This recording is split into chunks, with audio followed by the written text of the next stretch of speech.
یہاں پہ چونکہ یہ اکانومسٹ بیٹھے ہوئے اتنے اینڈ بنگلہ دیش سے موازنہ کیا جاتا ہے اکثر پاکستان کا کیونکہ ہم 71 کے بعد، تو اگر آپ لوگ ذرا سا یہاں ینگ لوگوں کو بھی یہ بتا سکیں کہ یہ کیا ہوا جو کہ بنگلہ دیش جہاں پہنچ گیا اور ہم جہاں ہیں. ہاں تو دس از مائی. بنگلہ دیش سے ہم لوگ اتنے پیچھے کیوں رہ گئے ہیں؟ بنگلہ دیش یہ آئی ایم ایف کے ساتھ جو ہم نے معاہدہ کیا ہے اس میں اس کا انجام یہ کبھی کسی نے ڈسکس نہیں کیا. کاش اس پہ بھی بات ہوتی کہ اس کا ہوگا کیا. یہ ٹھیک ہے کون قصوروار ہے، یہ کتنے اچھے تھے، انہوں نے کتنی کوششیں کی، اس کا ایک انجام ہی ہوگا کئی انجاموں میں سے. انجامیں کہتے ہیں، انجاموں کہتے ہیں. ایک انجام اس کا یہ ہوگا کہ ہماری جو معیشت ہے، جی ڈی پی ہے، that is going to shrink. وہ سکڑ جائے گی، بہت سکڑ جائے گی. اور اسے ایک چیز یہ ہوگی کہ فی کس آمدنی جو ہے، پر کیپٹا انکم جو ہے، جو اس وقت تقریباً $1665 فی کس ہے، یہ 3 سال کے بعد گر کر 1300 ہو جائے گی. بنگلہ دیش کی $1500 ہو جائے گی. تو بنگلہ دیش پر کیپٹا انکم بھی بڑھ جائے گا. آپ نے پوچھا ایسا کیوں ہوا ہے؟ اس کی 3 بنیادی وجوہات ہیں. ایک تو انہوں نے فوج کی چھٹی کر دی، بہت بنیادی وجہ. اس میں کوئی شک نہیں.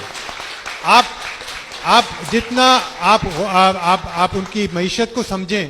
یہ جو ہم ایک لفظ استعمال کرتے ہیں پولیٹیکل اکانومی، اس میں یہی ہوتا ہے یہ کون سے ادارے ہیں، کون سے انسٹیٹیوشن ہیں، کون افراد ہیں، زمیندار ہیں، فوجی ہیں، باہر سے آئے ہوئے ہیں، ڈونرز ہیں، سب کا ایک رشتہ بنتا ہے. بنگلہ دیش نے یہ کیا، انہوں نے فوج کو بالکل الگ کر دیا ہے اور وہاں فوج اب وہ نہیں کر سکتی جو ہمارے یہاں ابھی تک کر رہی ہے اور کرتی رہے گی. دوسری چیز انہوں نے یہ کیا، انہوں نے اپنے کانسٹیٹیوشن میں ایک اور لفظ شامل کر لیا جس کا نام ہے سیکولر. تیسری چیز جو ہم شاید فوج کو نہیں نکال سکتے، کوشش تو کر رہے ہیں، پتہ نہیں 70 سال سے ابھی تک نہیں نکال پائے. سیکولرزم کا نام ہی لینا کچھ اور، یہاں پہ اس کا انجام کچھ اور ہی ہوتا ہے. ایک چیز جو ہم کر سکتے ہیں، جو بنگلہ دیش نے کی، انہوں نے عورتوں کو پڑھایا.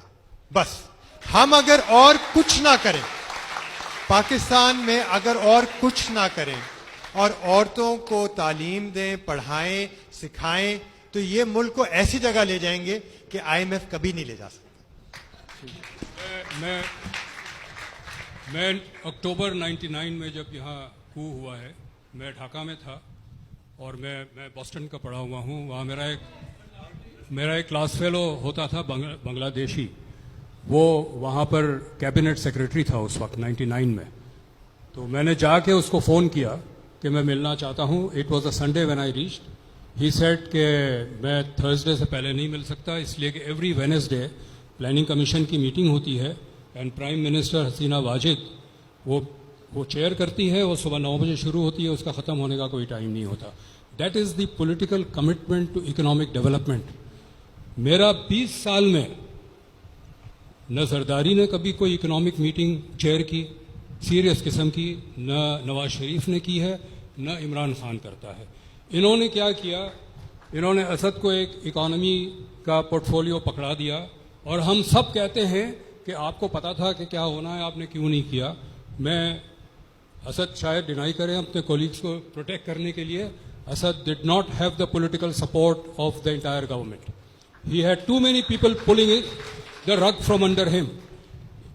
سب سے پہلی مسٹیک یہ کی کہ جو مشرف کے زمانے کے میر جعفر تھے ان میں سے 2 کو ایڈوائزر اپوائنٹ کر دیا. why did you need Ishrat Hussain and Razak Dawood when Asad Umar was there? You tied his hands up. This is not how economic development takes place. Economic development will not take place by putting one good man in a certain position. The entire political system has to be committed, and for 25-30 years our political system has not been committed to economic development. Okay.